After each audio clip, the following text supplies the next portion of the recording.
हरे कृष्णा सभी को राधे राधे। देखिए आज मैं बताने वाली हूँ कि भादो मास के शुक्ल पक्ष की पंचमी तिथि को ऋषि पंचमी का व्रत किया जाता है। तो ऋषि पंचमी का व्रत करने के लिए हमें क्या क्या सामान की ज़रूरत पड़ती है और किन देवता की इसमें पूजा की जाती है, तो ये सभी आज बातें मैं आज की वीडियो में बताने वाली हूँ। तो देखिए इसके लिए हमें क्या करना पड़ता है। इसके लिए हमें एक चौकी लेनी होती है। चौकी पर हमें एक पीले रंग का या लाल रंग का वस्त्र बिछाना होता है।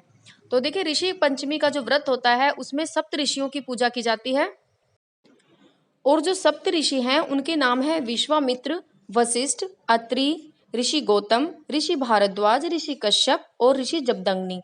और माता अरुंधति की इनके साथ साथ पूजा की जाती है। तो मिट्टी से जो है ये सप्तऋषि बनाए जाते हैं।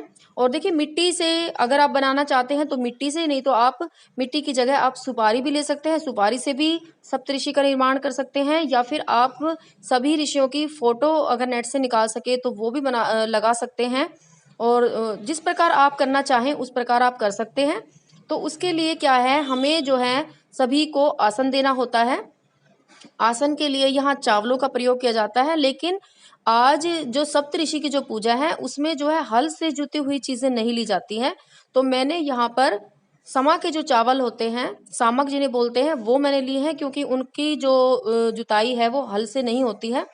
और फूलों का आसन दिया है। तो सबसे पहले हमने गणेश जी को विराजमान कर लिया है अपने मंदिर से। उसके बाद मैंने मिट्टी से सप्तऋषि बनाए हैं और सभी सप्तऋषियों को मैंने आसन दे दिया है।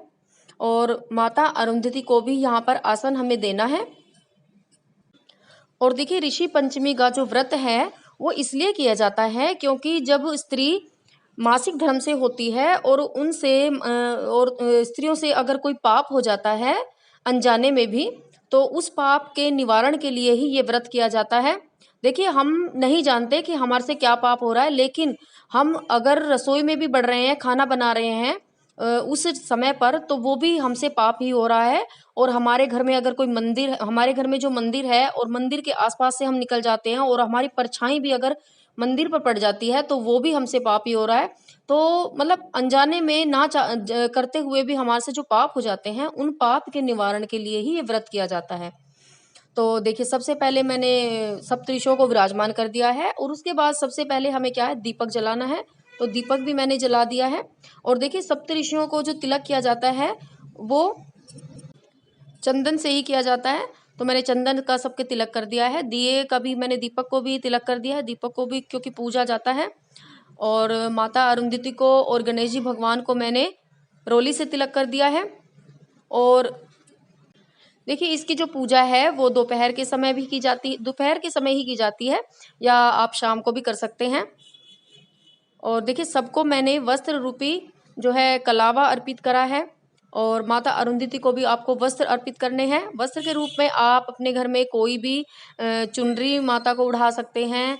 कोई भी आप लाल कपड़ा अगर छोटा सा आपके घर में है तो वो उड़ा सकते हैं। और अगर आप चाहें तो थोड़ा सा कपड़ा यहाँ पर माता के सर पर रखकर लाल चुनरी जो छोटा सा टुकड़ा, और उसके बाद आप वस्त्र रूपी साड़ी भी दान कर सकते हैं।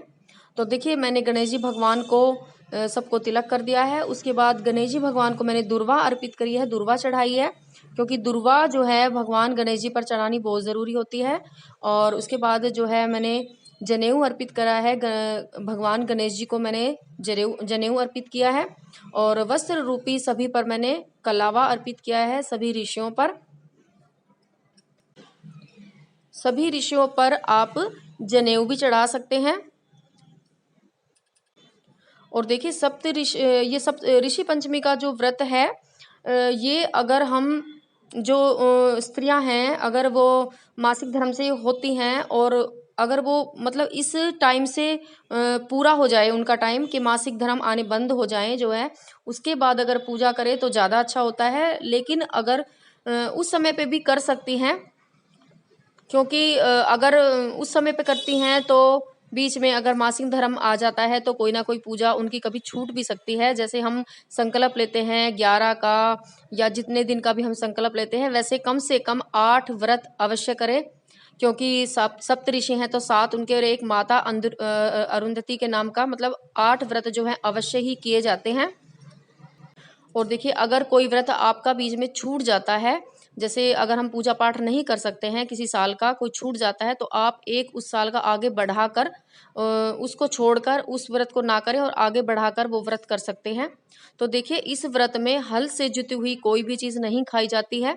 तो हमने फ्रूट भगवान यहाँ पर अर्पित किए हैं, सभी को फ्रूट का भोग लगाया है, क्योंकि फ्रूट जो है ये पेड़ होते हैं, ये हल से जुत कर नहीं होते हैं। और यहाँ दूध पिया जाता है, इस व्रत में कच्चा दूध पिया जाता है। समा के चावल आप खा सकते हैं। और देखिए जो कुट्टू होता है, कुट्टू को भी आप खा सकते हैं, क्योंकि कुट्टू भी जो है हल से जुत कर नहीं खाया जाता है, बनता है, तो इसलिए उसको भी खा सकते हैं। और कच्चा दूध ही पिया जाता है। और जो फ्रूट खाते हैं, फ्रूट को आपको चक्कू से नहीं काटना है, आपको ऐसे साबत ही तोड़कर या जिस तरह से भी आप सीधा दांतों से बुड़का मारकर या जैसे भी खाएं, मतलब इसी तरह से आपको खाना है।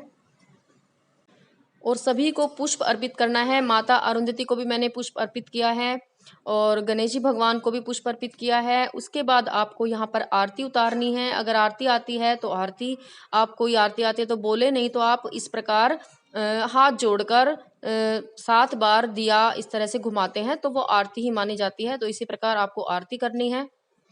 यहाँ पर आप छुआरे का भोग लगा सकते हैं, काजू का भोग लगा सकते हैं, ड्राई फ्रूट का भोग लगा सकते हैं, क्योंकि वो भी जो है हल से नहीं जुटते हैं। उसके बाद आपको फूल, और देखिए मैंने कुट्टू लिया है, साबुत कुट्टू है ये, इसको भी आप लेकर, क्योंकि इसमें चावल वगैरह हाथ में नहीं ले सकते हैं। और कुट्टू मैंने हाथ में लिया है और पुष्प हाथ में लिए हैं, तो इसको हाथ में लेकर कथा सुननी है। और कथा सुनने के बाद आपको ये जो पुष्प हैं और ये कुट्टू है, कुछ भगवान के आगे आपको चढ़ा देने हैं, थोड़े से आपको लोटे में डालने हैं। और फिर उसके बाद आपको जो लोटा है, जल है, आपको सूर्य भगवान को देना है। और इसी तरह से ऋषि पंचमी का व्रत किया जाता है। ऋषि पंचमी का व्रत जो है हर स्त्री को करना चाहिए, ताकि हमारे द्वारा जो पाप होता है हम उन पापों से बच सकें, उनका निवारण हो सके। तो आज की वीडियो में इतना ही। अगर आपको मेरी वीडियो अच्छी लगती है तो मेरी वीडियो को लाइक कीजिए, चैनल को सब्सक्राइब कीजिए। हरे कृष्णा सभी को। राधे राधे।